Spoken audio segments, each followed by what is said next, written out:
Hey people, this is DJ Vinyl Vertigo. Welcome to my channel. Um, it's Monday night, the 24th of November. God, this year has gone by so fast, hasn't it? Um, what hasn't gone by so fast is my purging my collection, trying to make room before Record Store Day comes, and also because I just want to make room because it's becoming untenable.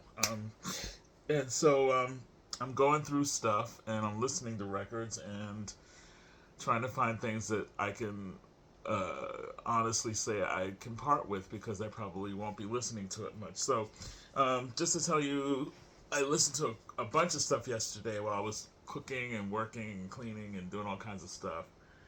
And I could only come up with one record yesterday that I could purge from my collection. It was an '90s. Well, I guess it was an early '90s or late '80s. No, it was late '80s R&B record by a group called Madam X, a girl group called Madam X, and they were produced by I forget the lead artist from the lead musician from the the all woman group called Climax. I forget her name right now, but she produced their record, and I was really excited to get it because I was into Climax back in the day. And they had one song on the record that I really, really like called Flirt. But I realized I have that record on CD, I believe. Yeah, I think I do have it on CD. So when I found it on vinyl, I said, "Oh, let me pick that up." And I wasn't thinking, and I remembered the only song that I liked on the whole record was "Flirt." And I said, "Do I really want to keep?" Yesterday, I said, "Do I really want to keep this in my collection for one song that I could probably stream or I could probably have on CD already?" So I said no. So I put it to the side and I said, well, that's the beginning. Let's see what else I could do. And then when I finished listening to everything, there wasn't anything else that I could actually part with. There's only one record that I listened to yesterday that I thought maybe I could part with, possibly. It was a Record Store Day release from last year, and I think it was not a. I think it was from a regular Record Store Day, not a Black Friday. And it was this record, Westbound Records compilation, um, curated by Record Store Day. It's good. I don't know if it's something that I would run to all the time because I have some of the songs already. It has Funkadelic, I Bet You on there. It has Ohio Players Funky Worm, which I already have on a Ohio Players record. It has CJ and Company and Devil's Gun, which I have on a compilation or another compilation already. But the thing about it, it has the quality of the cover is great. There's a nice little inner in here. The record is solid. It's a solidly clean, nice record. But am I gonna pull this out and listen to it all the time? For people who don't, this compilation to me is really for people who don't have a lot of funk or soul in their collection, and that's not me. Um, so, even though I think this is a really great package, um, and Record Store Day people keep doing stuff like this. It's really cool.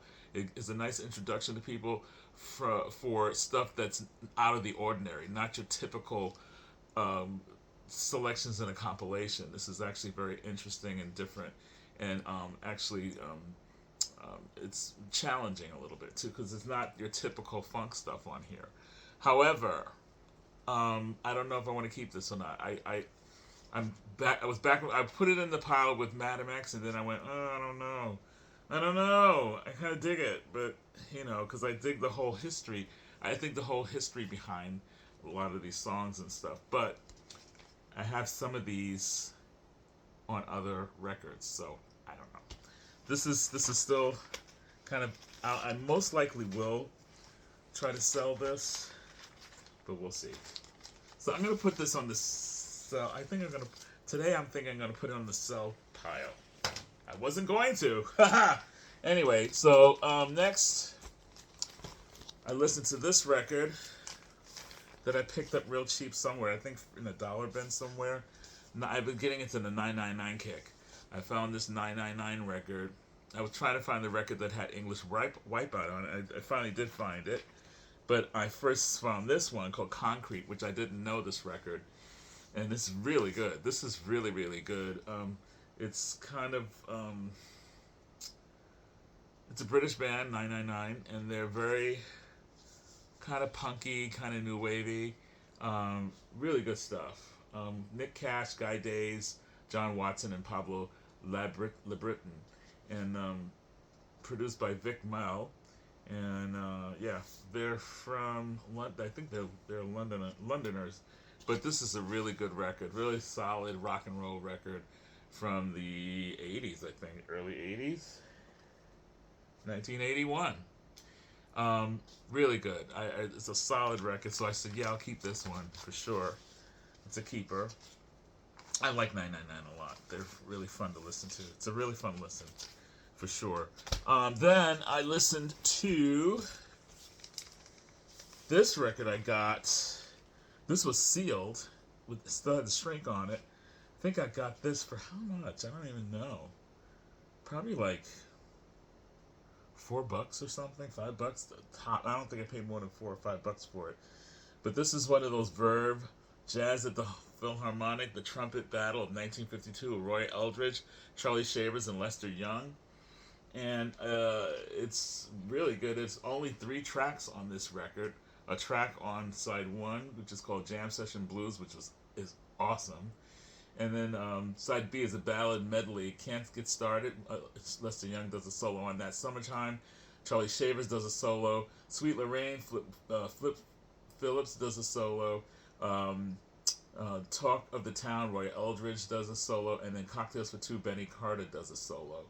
And that's an 11-minute long track. And then Trumpet Battle, 7 minutes. That's all on side 2. And this is Norman Granz thing. And this was originally recorded September 13th, 1952 in Carnegie Hall. So it was put out back in that time. Originally was put out, I guess, in the around 53, I guess, probably.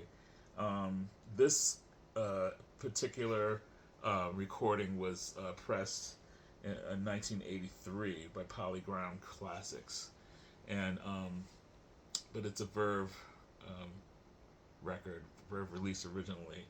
So Jazz at the Philharmonic, special low price. Look at that. That's a hype sticker on the shrink there. This is really good. I wasn't sure if this was going to be good, and it's a cutout, obviously, but it was very, very good. I was really impressed with that. And look at the photograph. It's really great.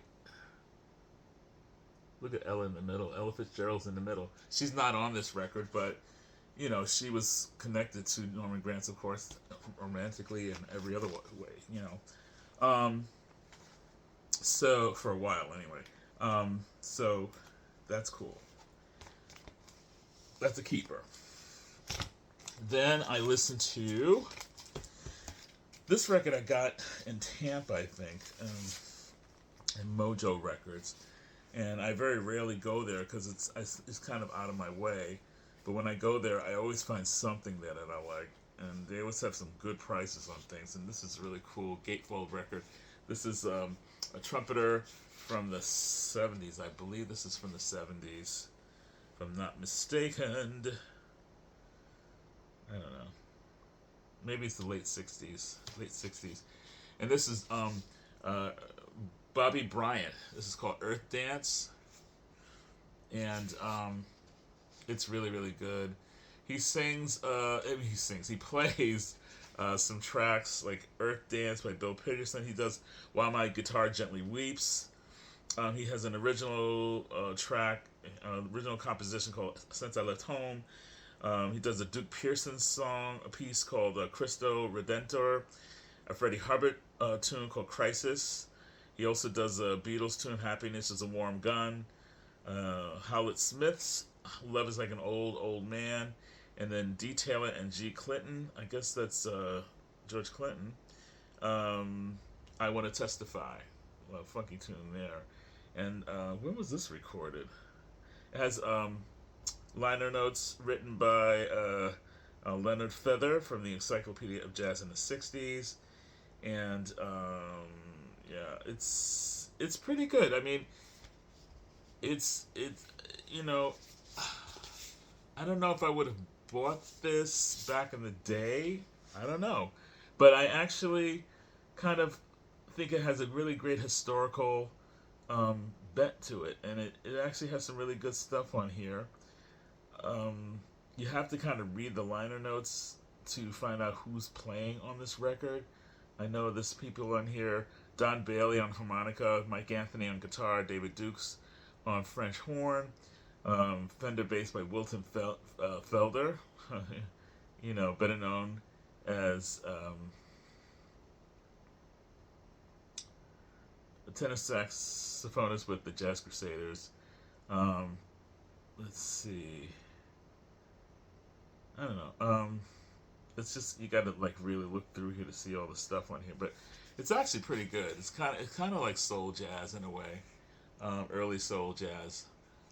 Bobby Bryant. I don't know much about him, but I had this to the side because I wasn't sure if I was going to keep it because I never pull it out to listen to it, and I feel like if you don't listen to something, why are you keeping it? So I pulled it out, listened to it, and I said, okay, there's a reason for me to want this record to stay in the collection. So I better play it. If I don't play this in another year or so, it's going. I gotta be into it totally to. I gotta get tough with myself on this. Next up, I got this at a WMNF CD and record sale, or book and record sale, CD and record sale. And this was from a collection from one of the DJs who moved back to Spain. I forget his name right now. He was one of our DJs who was with us just for a short period of time. He had a collection of records that he did, and for every record he had, he burned a CD for it for some reason.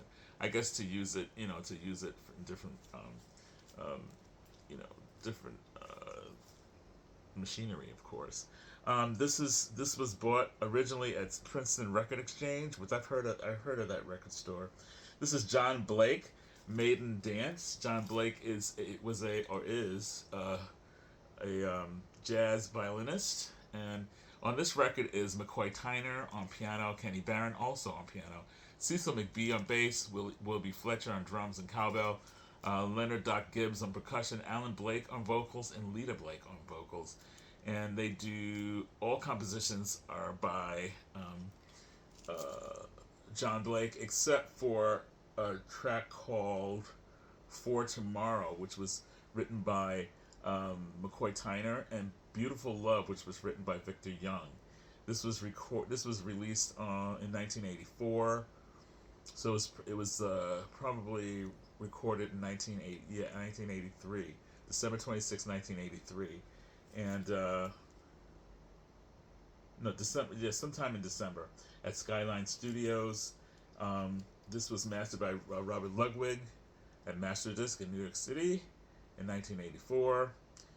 So yeah, it's very good. And that's him. That's John Blake.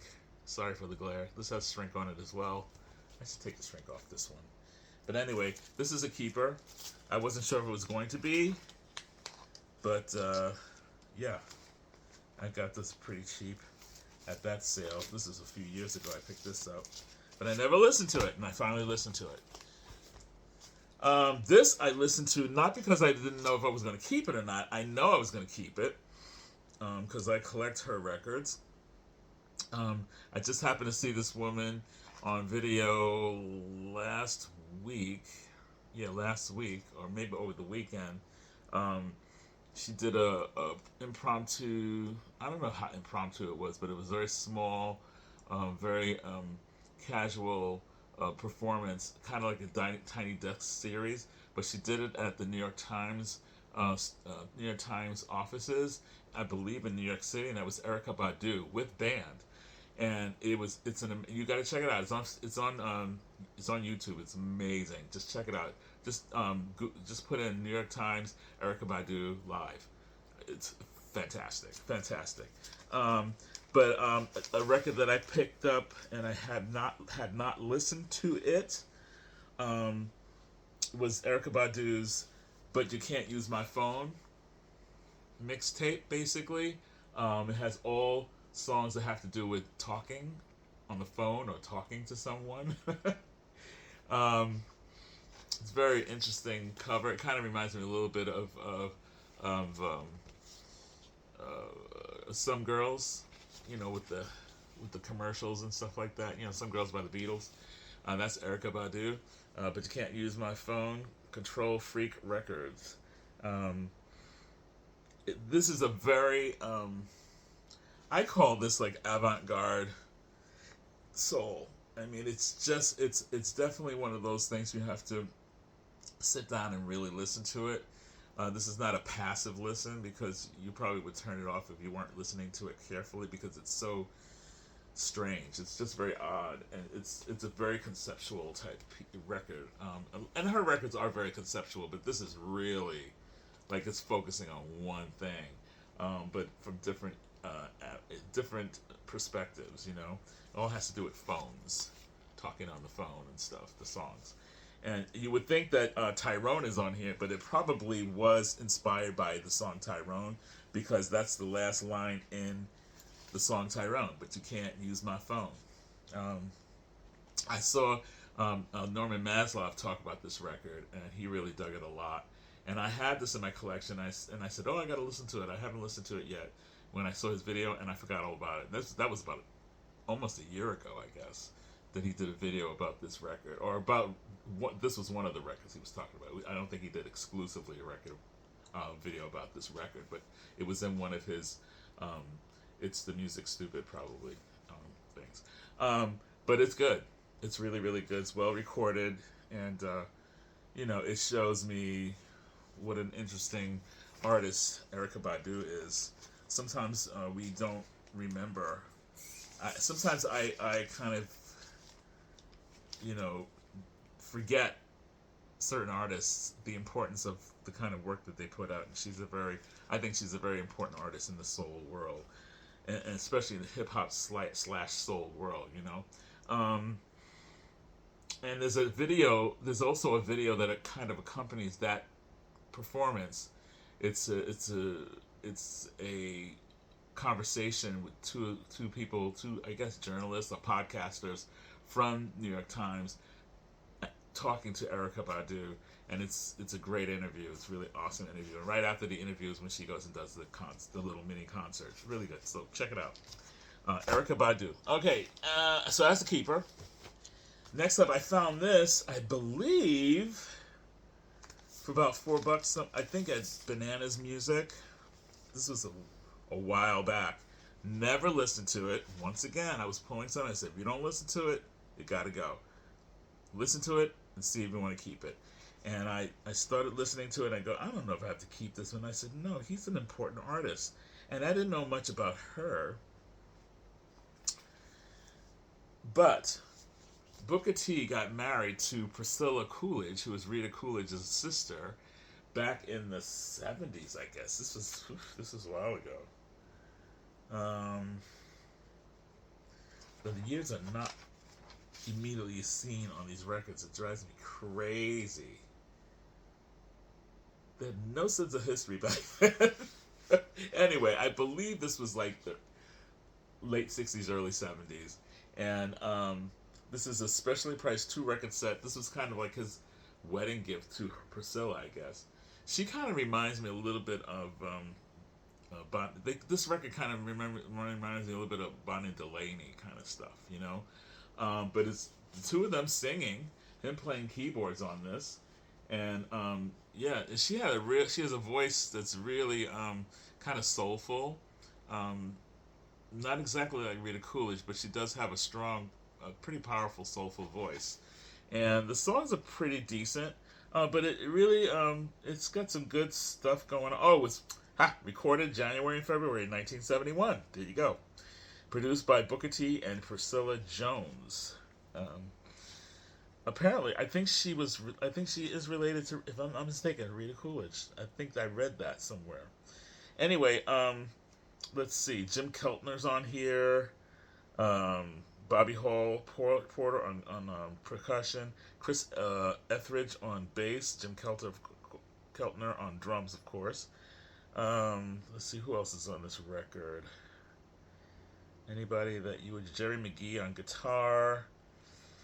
Um, Priscilla Jones also plays piano on this record as well. Tim Hill plays harmonica as well on this record. But all the songs are written by both um, Priscilla and Booker, except for the song called "She," which is written by Chris Etheridge and Graham Parsons.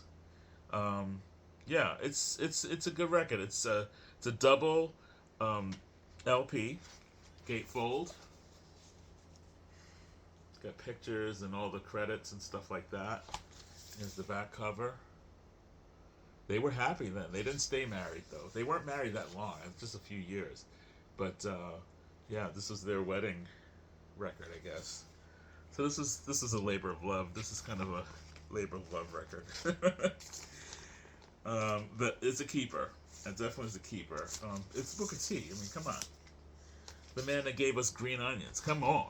All right. Next up, I got this. I didn't get this on Record Store Day Black Friday, but this is a Record Store Day Black Friday from 2020. I got this in I think it was, is this used? I think this was in the used bin at Daddy Cool, so I got a really good deal on it. And this is George Coleman Quintet in Baltimore. It's a Record Store Day Black Friday 2020. And this has on here, it's actually a numbered limited edition pressing of 1,500, and this is number 96, I believe. Yeah, I think so. And let's see. It says here, official release of previously unissued live recording, George Coleman Quintet from 1971. Deluxe limited edition, 80 gram, mastered by Kevin Gray, a coherent, remastered audio transferred directly from the original tape reels. Extensive booklet, rare essay by Michael Kuskuna, co-producers Zeb Feldman and Corey Weeds, plus interviews with tenor sax titan Eric Alexander, left bank's Don Fowler, and George Coleman himself. Yeah, so let's see. It's on Reel to Reel Records, and it's a double. No, it's not a double. It's a single. Yeah, it's got Afternoon in Paris, Sandu, I Got Rhythm, Body and Soul, and Joy Spring. It was recorded in Baltimore, Maryland, at the famous Ballroom, May 23rd, 1971. Gatefold. It's the back. And this is George Coleman on tenor sax, Danny Moore on trumpet, Albert Daly piano, Larry Ridley bass, and Harold White drums. Very good record. Yeah, I never really listened to this either. I buy stuff and I don't listen to it sometimes, and because I get so much, I go through periods where I buy so much and then I can't keep up. And then I go through periods where I don't buy anything, and then I start listening to stuff. So I'm going through my listening period and not my buying period.